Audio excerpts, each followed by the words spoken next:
Her, welcome to the Daily Social Distancing Show. Thank you. Thank you for having me. It is an absolute pleasure having you on because you have become just the soundtrack. Not the soundtrack of life, not the soundtrack of the pandemic, just the soundtrack. That is what I feel like when I think of her.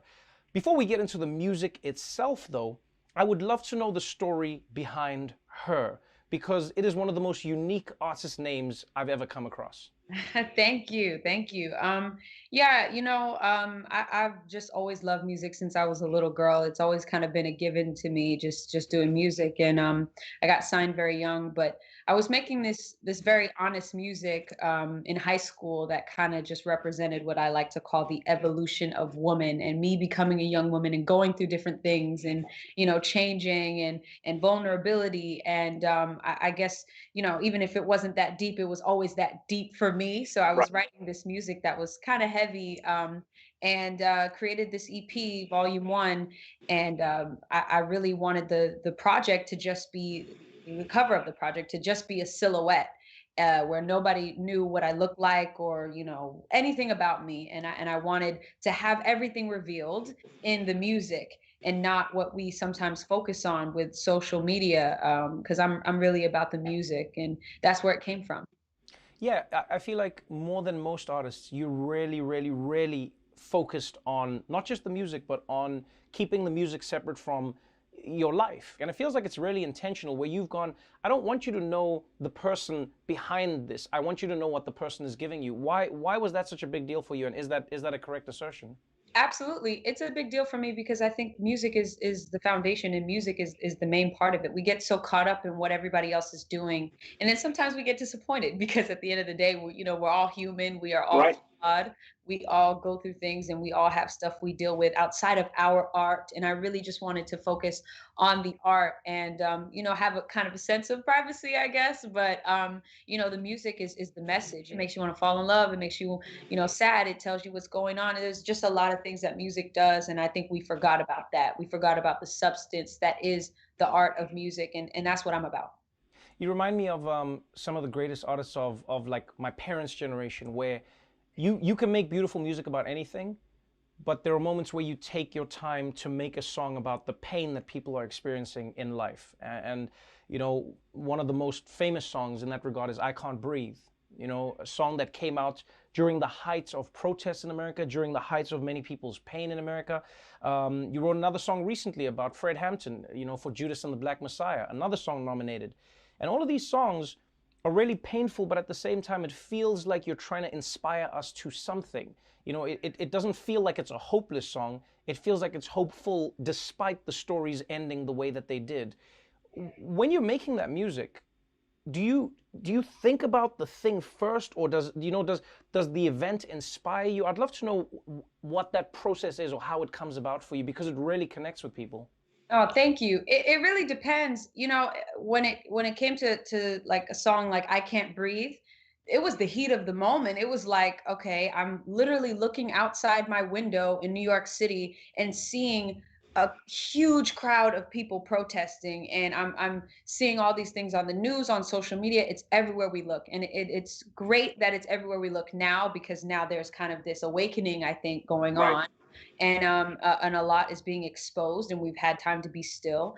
And so I've had time to be still and look at the world around me, and really sit with this pain and this kind of anxiety, like, okay, some of the lyrics are like, how do we cope when we don't love each other? What is a gun to a man that surrenders?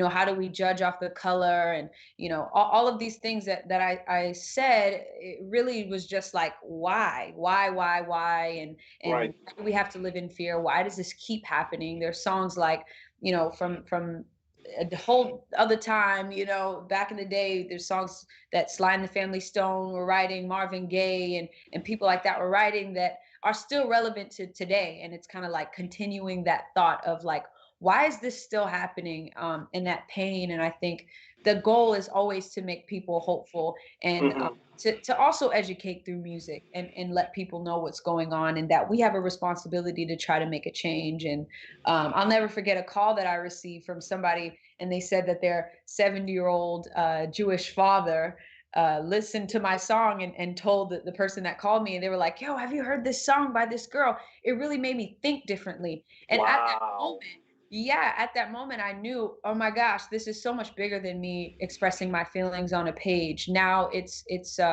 changing the way that people think, and Right. the way that people see things, and that's what music is supposed to do. So the Hmm. fact that I can do that, it just off of what I feel and the Right. responsibility that I now feel to express what's going on today. As much as you maintain your anonymity and your privacy, you also share yourself in one of the most vulnerable ways I've ever come across. We're used to seeing artists on stage. We're used to seeing these big, lavish performances. But once the pandemic struck, we saw her in a completely different way. You started hosting really intimate performances, from a room in your house, whether it was on Instagram Live or whether it was like a Zoom performance. And it felt like you were sharing a different side of yourself. It felt like you were sharing the pandemic with us and then your thoughts about what we were experiencing in real time. What inspired that? And were you ever worried about like almost being too vulnerable and not being like prepared? A lot of people have the veneer, but you were just like, no, this is me. Let's do this. In the beginning, I was like, oh, because my one of my first times going on Instagram Live was in the pandemic, and I'm in the house with my hair in a messy bun and just my plain old hoodie, and I had just moved, so the room was completely empty, and there was all this great reverb. So I was like, let's just get into it. Let me just sing. Let me just sing for the people. But it was honestly a way for me to stay connected and keep people updated on what I'm doing, what I'm trying to do, and Right. in my artistry and my creativity, but also boredom. I really love music genuinely, and wanted an opportunity to be able to still do my thing. And I think Instagram Live was a good place to do it. And I started a series called Girls with Guitars, and it was like, now I can jam with other people on live, which is even better. And it turned into something great. So, it was just something I wanted to do. Good luck for the Grammys. Good luck for the rest of the journey because it's gonna be a crazy, exciting one, and I'm excited to see where it takes you. Thank you so much. It was so great speaking with you. Take care.